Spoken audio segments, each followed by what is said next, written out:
Bem, boa tarde a todos os participantes. Gostaria de mais uma vez agradecer a participação de Alto Santo, que está conosco mais uma vez nas nossas palestras a respeito de saúde bucal. Hoje nós vamos tratar de um tema que, apesar de ser bastante conhecido da prática em odontologia, né, ainda é um tema que traz bastante dúvida em relação à identificação desse problema, sendo o principal problema da boca ainda, que é a cárie dentária. Nós vamos ficar em torno de 30 minutos debatendo e refletindo os principais aspectos que envolvem o antes e o depois no que diz respeito a esse tipo de diagnóstico. Então, apesar de ser uma doença realmente dos primórdios da civilização, a cárie dentária ainda deixa o profissional cirurgião dentista em dúvida a respeito do seu diagnóstico. E é a partir desse conceito que nós vamos fazer uma breve viagem através de aspectos relativos propriamente à etiologia desse problema, o diagnóstico dessas lesões, esse diagnóstico funcionando como uma ferramenta importante para o planejamento e para as ações, no caso de planejamento das ações e vigilância também, voltada para a saúde bucal.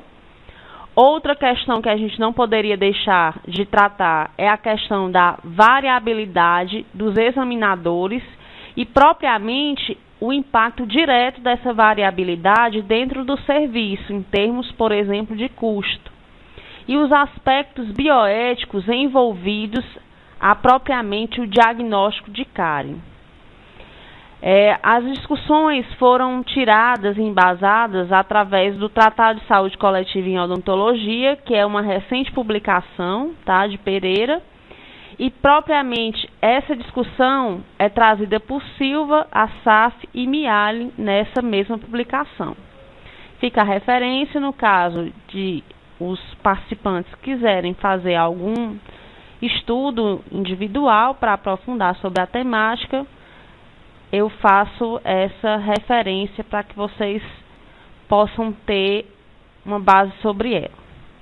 Então, a cárie, antigamente, era entendida como um processo de simples desmineralização que ocasionava uma abertura, uma cavidade no órgão dental, e daí necessitava-se de uma intervenção e a cura era entendida como resultado direto dessa intervenção.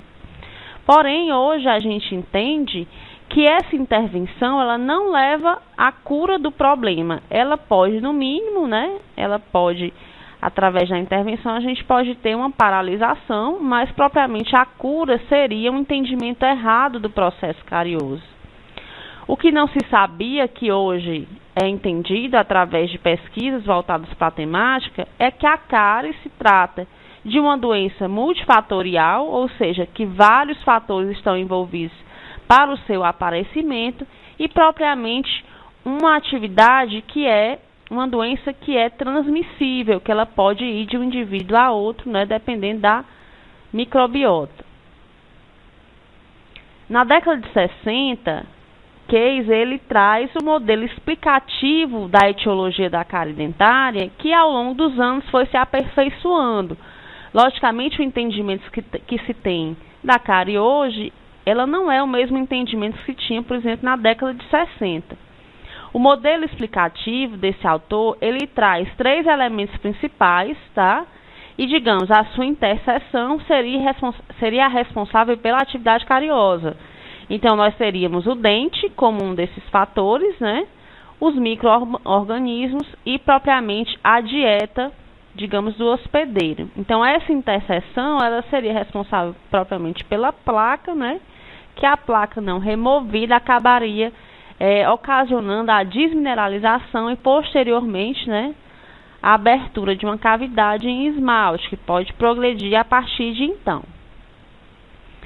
Na década de 80, já no finalzinho de 80, um novo fator foi incluído dentro dessa perspectiva de interseção de fatores, que seria o fator tempo.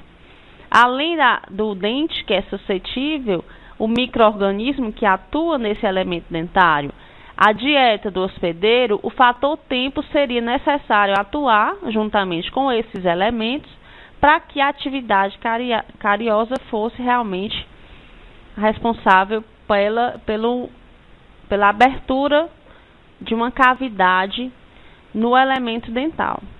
Só que esse tipo de esquema, ele funciona muito bem para aquilo que é realizado em condições em que os fatores eles são realmente bem encaixados.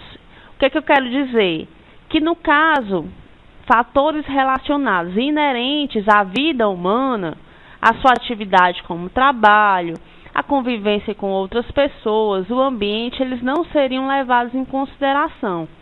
Então, numa situação ideal, em que a gente tivesse esses fatores, sem levar em consideração a fatores que são inerentes a essa vida humana, seria um modelo realmente que poderia explicar a atividade de cárie.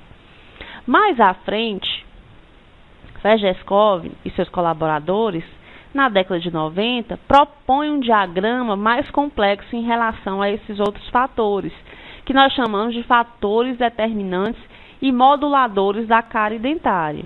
De uma maneira simplificada, são a atividade profissional, por exemplo, daquela pessoa, é o ambiente que ela vive, questões como a educação, acesso a serviços básicos de saúde podem influenciar e funcionar como fatores determinantes e moduladores dessa doença. Assim, o que é que a gente quer deixar claro? Que esses fatores, eles trazem uma visão ampliada do processo saúde-doença voltado propriamente para a cárie dentária. E não apenas a conjunção de fatores que não estariam relacionados propriamente a fatores inerentes da atividade da vida humana.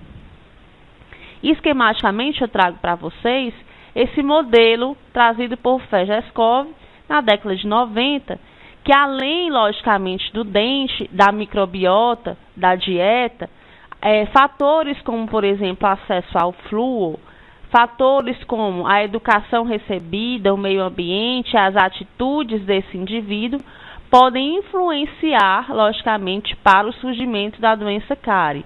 E é sobre essa ótica que a gente entende hoje a atividade de cárie. Por isso, quando o paciente adentra o consultório dentário, consultório odontológico, é importante que o cirurgião dentista compreenda quais são os fatores, além daqueles fatores básicos, quais são os fatores inerentes à vida humana estão relacionados a essa atividade cariosa. E não propriamente uma intervenção através de um material dentário é que será a responsável pela estabilização e propriamente a cura da doença cárie naquele indivíduo que nós estamos tratando. Por isso, a gente entende que a prática odontológica, a clínica, ela tem ainda alguns desafios a serem superados. E dentre esses desafios, a gente pode remeter, por exemplo, o caráter ainda elitista da odontologia, voltado propriamente para a atividade individual, né, para o indivíduo exclusivamente, não compreendendo o meio que ele vive, a sociedade que ele está inserida, muitas vezes procedimentos voltados para o alto custo, através de uma alta complexidade de materiais e técnicas, e muitas vezes uma prática odontológica desconectada exatamente daqueles fatores que a gente tratou, que são fatores inerentes à vida humana. Então, quando a gente fala em diagnóstico de cárie, em odontologia, logicamente a gente tem dezenas e milhares de publicações que são voltadas nos últimos anos para esse tipo de discussão. Porém, o que é que a gente nota dentro da literatura atual? Que muito poucos estudos estão voltados propriamente para os estágios iniciais da doença cárie. Muitos estudos acabam tendo como objeto uma atividade de cárie já instalada e uma atividade de cárie que já progrediu de uma maneira bem razoável. Então, é importante também que os novos estudos estejam relacionados, por exemplo, com estágios iniciais da doença cárie. Recentemente, a Unicamp, segundo referências dos autores que a gente já tinha conversado, ela diz que o melhor método dentro do diagnóstico de cárie é exatamente o método visual tátil, utilizando para isso os critérios da Organização Mundial de Saúde. E é o melhor método comparado a outros dentro do consultório odontológico. Então, realmente, é a visualização, de preferência com a sonda arredondada, né, a sonda da OMS, que ela dificulta realmente a abertura de uma cavidade inexistente por pressionar essa sonda, tá? É realmente, segundo pesquisas da Unicamp, são algumas das formas, é a melhor forma da gente verificar esse diagnóstico na atualidade. Porém, para a epidemiologia, né, as lesões iniciais têm sido subestimadas no que diz respeito a esse tipo de diagnóstico. E esse foco realmente precisa ser trazido à discussão, porque mesmo as lesões iniciais, elas necessitam serem verificadas e muitas vezes de intervenção.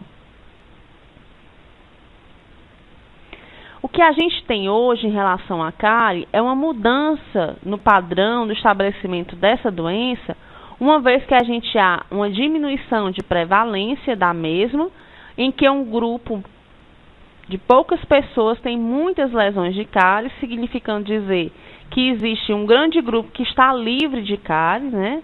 Há uma diferenciação hoje do padrão de distribuição dessa doença em relação a décadas anteriores, né?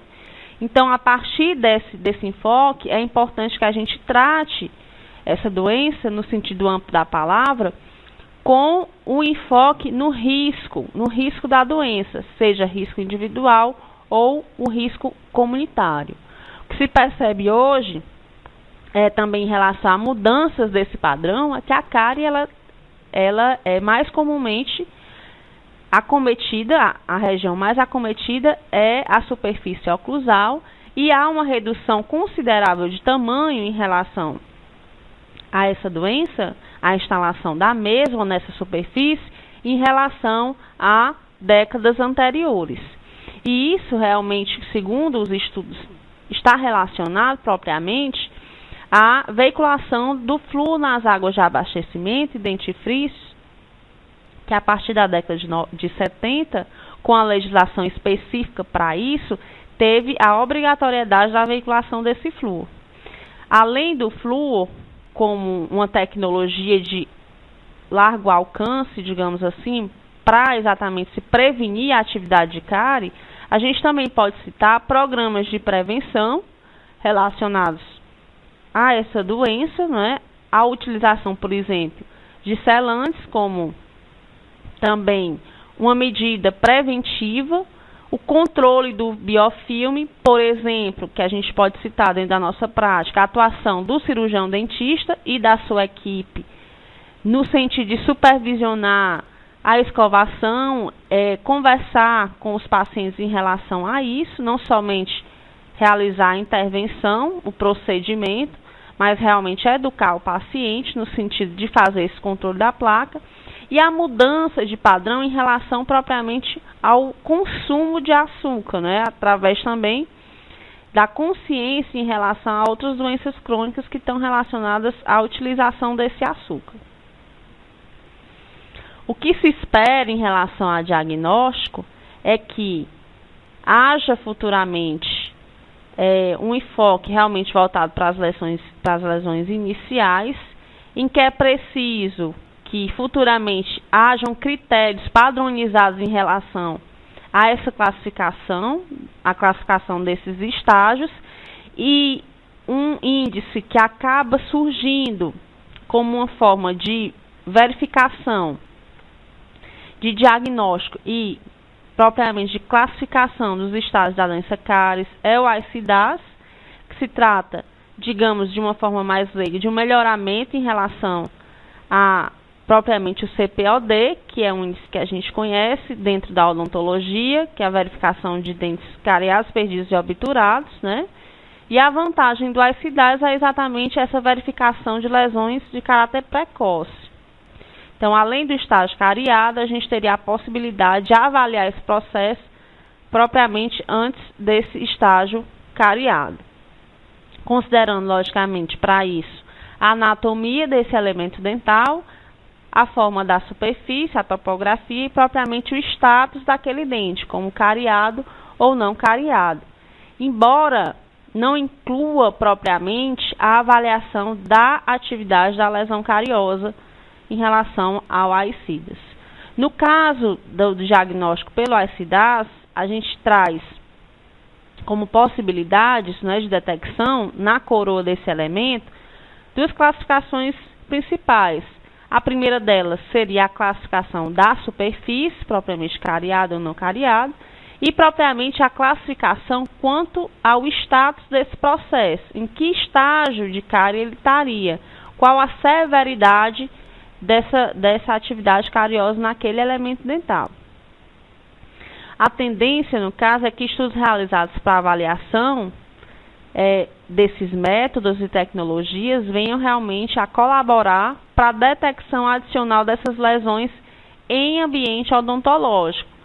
Ainda existe, dentro das tecnologias que nós dispomos, uma falta de consenso bem interessante em relação, por exemplo, a radiografias, o FOT ou o diagnodente, né, que são possibilidades de verificação dessas lesões pelo diagnóstico delas, no caso, mas ainda falta um certo consenso. Então, o AICIDAS seria um método mais simples da verificação desse consenso, através desse tipo de classificação que nós conversamos. No caso, que nós devemos considerar em relação a diagnóstico de cárie? É importante que se sinalizem, né, durante esse diagnóstico, os sinais e os sintomas envolvidos com a doença, baseado também no status daquele elemento dentário, na progressão da doença, de uma maneira mais agressiva ou não, e o risco de adoecimento por condições que estão remetendo lá a FGESCOV, por condições que estão relacionadas à vida humana. É importante que durante a anamnese, o cirurgião dentista discorra e questione sobre a história do paciente, em que dimensão psicossocial ele está envolvido, quais são os comportamentos relacionados a uma atividade de risco para a cárie. Há ainda fatores, né, demográficos, por exemplo, a dificuldade de acesso por questões ambientais a um consultório odontológico ou propriamente a orientações de odontologia, né?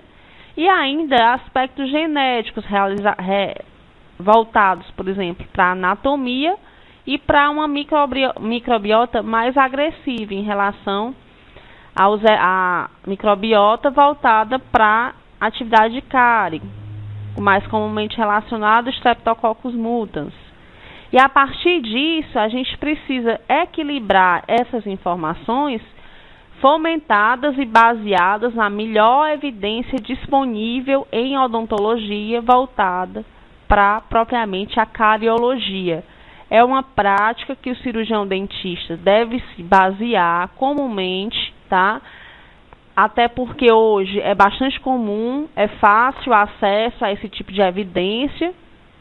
Em alguns centros de colaboração, a gente tem o acesso livre pela internet, né, em que a gente pode fazer esse acesso e, no caso de dúvida, ou até mesmo para a gente embasar o nosso conhecimento, que no caso da odontologia, ele precisa realmente acompanhar as tendências de pesquisas atuais, a gente pode se valer dessa questão da evidência científica, trazendo ela para a prática odontológica do cotidiano. Não é algo difícil e deve realmente ser nossa prática.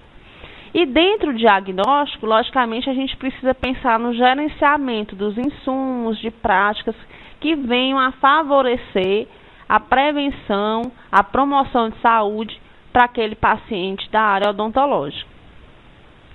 No caso, nós temos que enfocar esse diagnóstico no planejamento, a partir dos padrões da doença e ainda na análise da situação no sentido de compreender o estado atual, verificar a distribuição da cárie naquela comunidade e propriamente a severidade daquela condição de atividade de cárie no espaço que nós somos responsáveis sanitariamente, como cirurgião e dentista, por exemplo, da atenção básica. É verificando esses dois grandes aspectos de planejamento e análise que a gente pode contribuir efetivamente para um sistema de vigilância em saúde bucal local que esteja voltado realmente às necessidades da nossa população. Para isso, a gente tem que estar atento para condições e tecnologias preventivas de cárie dentro da nossa comunidade, né? Como, por exemplo, que nós já, inclusive, discutimos a questão do flúor e dos dentifrícios, que devem e podem ser utilizados como tecnologia de ampla escala. O que nós temos dentro do serviço público atual, além de uma demanda extremamente grande, reprimida, né? A gente ainda tem um olhar antigo em relação à doença cárie, ou seja, dentro do serviço público é comum em que o profissional ou a gestão enfatizem ainda a doença cárie, não propriamente a prevenção daquela doença. O enfoque é dado na intervenção, a doença instalada. Então, é importante que o serviço, de uma maneira geral, a gestão e os profissionais reflitam sobre os novos conceitos de cárie, né, as novas tendências, a polarização dessa doença, no sentido de adequar o serviço propriamente para a realidade atual em odontologia.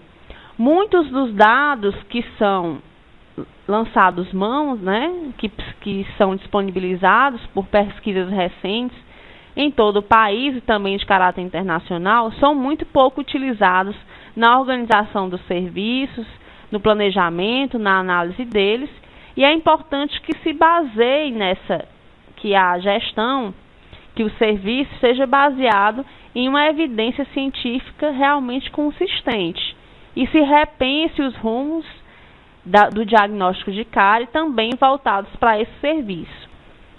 Então, o que a gente tem no serviço público em relação a tratamento preventivo e não invasivo? Muitas das vezes não se trata da maior parte das práticas. A maior parte das práticas está voltada para intervenção clínica. Então, é importante se repense esse conceito. No caso, as lesões iniciais mostram menores ou maiores necessidades de tratamento preventivo e operatório. E a partir dessas lesões iniciais é que se pode basear todo o planejamento dentro de uma atenção básica, de uma estratégia de saúde da família voltada realmente para a manutenção de saúde das pessoas. Então, muitas vezes, ou seja, essa priorização, ela acaba compensando os custos, porque os atendimentos são otimizados para aqueles que têm realmente necessidade, há um aumento de produtividade em relação a procedimentos, né, o enfoque que é dado realmente em função da necessidade, e se consegue a longo prazo uma manutenção de saúde bucal realmente extensiva àquela comunidade, porque aquilo que é necessário é identificado e a intervenção ela insurge dessa necessidade, que é interessante que isso que se baseie realmente a prática do serviço público. Os autores eles trazem como ambiente escolar um local primordial para o planejamento dessas ações, mas eles citam que ainda existe um grande abismo entre a evidência científica, a prática da ciência e propriamente a prática do serviço público, a prática que atende um grande número de pessoas no que se diz respeito à odontologia. Então é importante que a gente realmente tente diminuir esse abismo, trazendo a melhor evidência científica no sentido de beneficiar o serviço e otimizá-lo, qualificá-lo. Alguns contrapontos a gente pode citar em relação a essa mudança, dessa possível mudança dos critérios epidemiológicos, na utilização desses critérios. Muitas vezes essa mudança ela pode trazer uma difícil detecção e uma difícil calibração. O tempo nessas avaliações ele pode ser realmente extensivo, podendo se trazer ainda custo de recursos adicionais que são utilizados. Mas, apesar disso, o que é que a evidência científica mostra em relação à mudança de critérios que se faz necessário? É necessário que haja uma racionalidade na indicação desses critérios a partir de lesões iniciais, mas não indicados em larga escala, tá? É importante que se priorize a verificação dessas lesões para que se possa planejar adequadamente o serviço. Tratando da variabilidade entre esses examinadores e o impacto nas ações, é importante que a gente tenha em mente que a quantidade de lesões que é identificada por um ou por outro pode gerar um custo adicional bastante interessante para o serviço público, que não é o que a gestão, não é interessante para a gestão. O que a gente tem em mente é que, em função da tecnologia voltada para a odontologia especificamente, há uma incerteza em relação ainda ao diagnóstico. Mas é importante que se gere uma padronização dentro do serviço a partir da evidência científica que nós temos disponível, considerando que existem fatores que podem, inclusive, atrapalhar consubstancialmente esse diagnóstico.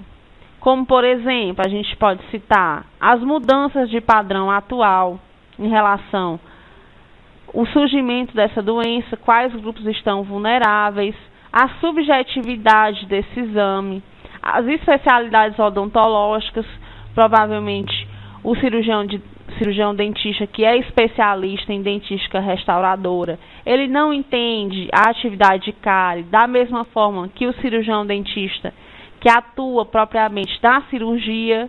Então, existem esses vieses que podem atrapalhar o entendimento dessa doença e podem gerar um custo mais elevado dentro do serviço. Propriamente a remuneração do cirurgião dentista. Vamos supor, ele trabalha no serviço público, trabalha no serviço privado. A questão de se manter um padrão de vida que venha realmente ser custeado pela cárie, né? Então, há realmente contrapontos a serem avaliados quando a gente trata de variabilidade. E se repensar realmente o que é que o serviço entende como cárie a partir da evidência científica, da melhor evidência científica disponível, no sentido de que lesões iniciais, se necessitarem de tratamento, sejam tratadas e não esquecidas, porque isso gera realmente um dano ao paciente, da mesma forma que a atividade de cárie paralisada, que não necessariamente precisaria de intervenção, realmente não tem uma intervenção desnecessária que gere um custo adicional ao serviço. No caso que a gente vem discutindo é a questão nem superestimar e nem subtratar aquelas lesões que precisam de tratamento. Uma sugestão, no caso do livro de Pereira, é que ele traz a questão de treinamentos frequentes entre os profissionais do serviço e algumas ações, sugerindo, inclusive, que sejam adotados protocolos clínicos, logicamente, que resultem em boa prática clínica e não venham a ferir os princípios bioéticos da prática em odontologia. E falando em aspectos bioéticos, é importante que a gente realmente entenda o diagnóstico de cárie dentro dessa casinha da bioética, pois nós estamos tratando com seres humanos e não propriamente de bocas desarticuladas, né, do restante do corpo. Então, relembrando o que vem a ser a ética, é exatamente estabelecer filosoficamente condições de convívio na sociedade que sejam realmente viáveis. No caso, a ética para a odontologia, ela vem funcionar com aquilo que é bom para as pessoas, o que é viável e o que é propriamente justo.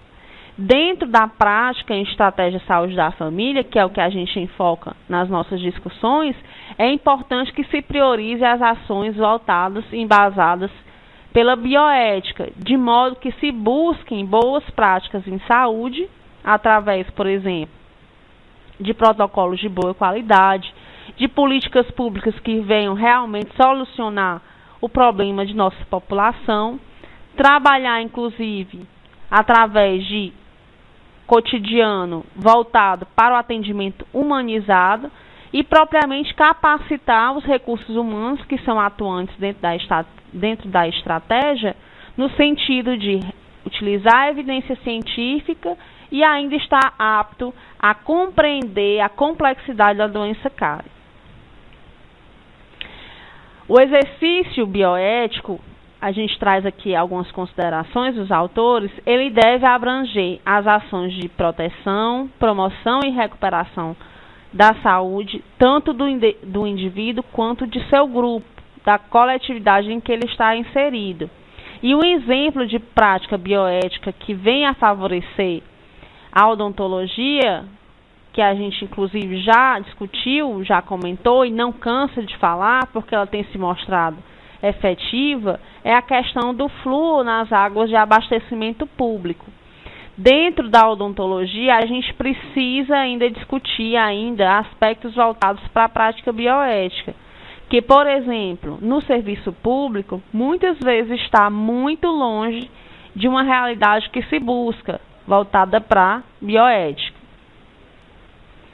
Então, é necessário que se equilibrem os benefícios, né? Os benefícios devem suplantar os malefícios em relação à prática odontológica, em que a base, a chave desse equilíbrio, ela está voltada para a tríade de políticas realmente eficazes, de estratégias que venham realmente ao encontro das diretrizes dessas políticas e ações que sejam realmente alinhadas com essas estratégias e essas políticas.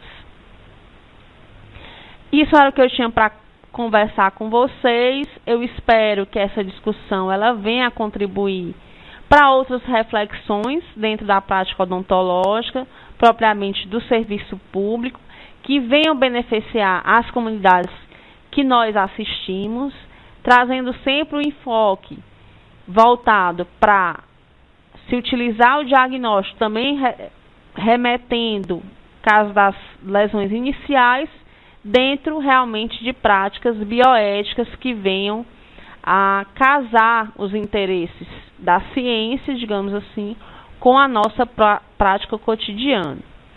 Nós vamos encerrando por aqui. Os que quiserem fazer algum questionamento, fiquem à vontade. Provavelmente no final do mês nós vamos estar conversando mais uma vez a respeito de práticas voltadas para a estratégia de saúde da família no enfoque da odontologia. Muito obrigada pela participação e até a próxima.